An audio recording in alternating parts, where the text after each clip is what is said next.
ভাইয়েরা ও বোনেরা, স্বাগতম মনোজালে। কল্পনা করুন, রোমের ঠিক মাঝখানে ভ্যাটিকানের নিচে একটা বিশাল গোপন জগৎ।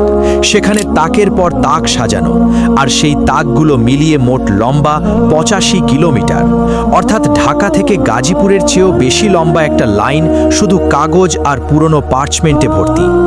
এখানে লুকিয়ে আছে 1200 বছরেরও বেশি পুরনো গোপন ইতিহাস, পোপদের চিঠি, সম্রাটদের সঙ্গে গোপন চুক্তি, বিজ্ঞানীদের বিচার, এমনকি এমন সব কথা যা হয়তো পুরো পৃথিবীর ইতিহাস বদলে দিতে পারে।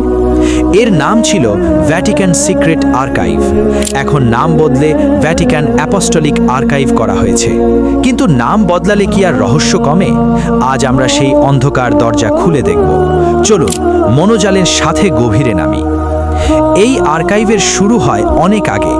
8ম শতাব্দী থেকেই ভ্যাটিকানের বিভিন্ন নথি জমা হতে থাকে, কিন্তু আলাদা করে সংরক্ষণের কাজ শুরু করেন পোপ পল পঞ্চম 1612 সালে।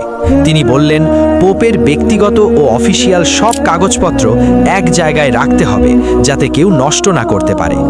এখন এখানে আছে 600টিরও বেশি আলাদা কালেকশন, লক্ষ লক্ষ কাগজ, বই, চিঠি। অনেকটা অংশ রাখা হয়েছে ভূগর্ভস্থ 2 তলা বিশাল বাংকারে।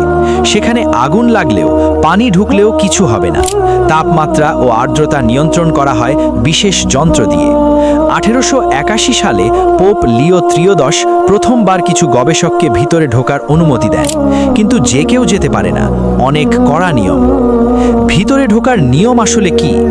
যদি আপনি গবেষক হন, তাহলে প্রথমে একটা সুপারিশপত্র লাগবে কোনো বিখ্যাত ইউনিভার্সিটি থেকে। তারপর ইটালিয়ান ভাষায় ইন্টারভিউ দিতে হবে। অনুমতি পেলে ভ্যাটিকানের বিশেষ গেট দিয়ে ঢুকবেন। ভিতরে গিয়ে খুব সীমিত সংখ্যক ফাইল দেখতে পাবেন প্রতিদিন। ছবি তোলা, কপি করা, সব কিছুতেই কড়া নিয়ম। আর 1958 সালের পরের অনেক নথি এখনও পুরোপুরি গোপন। কেন? কারণ এগুলো এখনও খুব স্পর্শকাতর। চলুন এবার দেখি ভিতরে আসলে কি লুকিয়ে আছে। প্রথমেই বলি গ্যালিলিও গ্যালিলির বিচারের পুরো ফাইল। গ্যালিলিও বলেছিলেন পৃথিবী সূর্যের চারপাশে ঘোরে। চার্চ এটা মেনে নিতে পারেনি। তার বিচারের প্রতিটি কথা এখানে সংরক্ষিত আছে। নাইট টেম্পলার নামের সেই বিখ্যাত যোদ্ধা সংগঠনকে নিষিদ্ধ করার নথি। অনেকে বলে টেম্পলাররা অনেক গোপন ধনসম্পদ ও জ্ঞানের অধিকারী ছিল। আছে মার্টিন লুথারকে চার্চ থেকে বের করে দেওয়ার পোপাল বুল, যার ফলে খ্রিস্ট ধর্ম 2 ভাগ হয়ে যায়। হেনরি অষ্টমের বিবাহ বিচ্ছেদের আবেদন, যা অস্বীকার করায় ইংল্যান্ড চার্চ থেকে আলাদা হয়ে যায়।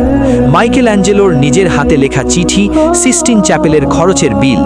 দ্বিতীয় বিশ্বযুদ্ধের সময় পোপ পিয়াস 1200 সালে কি করেছিলেন না করেছিলেন তার হাজার হাজার নথি 2020 সালে খোলা হয়েছে। এখনও গবেষকরা সেগুলো পড়ছেন।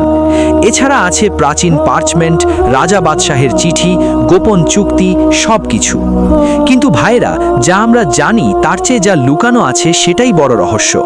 অনেকে বিশ্বাস করে এখানে আছে যীশু খ্রিস্টের জীবনের অজানা অংশ বা অন্য গসপেল, এলিয়েন বা অন্য গ্রহের প্রমাণ, প্রাচীন সভ্যতার হারানো জ্ঞান, চার্চের অন্ধকার ইতিহাস যা কখনো প্রকাশ করা হয়নি। সত্যি কথা হলো, এখনো অনেক নথি 75 বছরের নিয়মে লুকানো আছে। পোপদের ব্যক্তিগত জীবনের রেকর্ড কেউ দেখতে পায় না। তাই মানুষের মনে প্রশ্ন জাগে, তারা কি লুকাচ্ছে?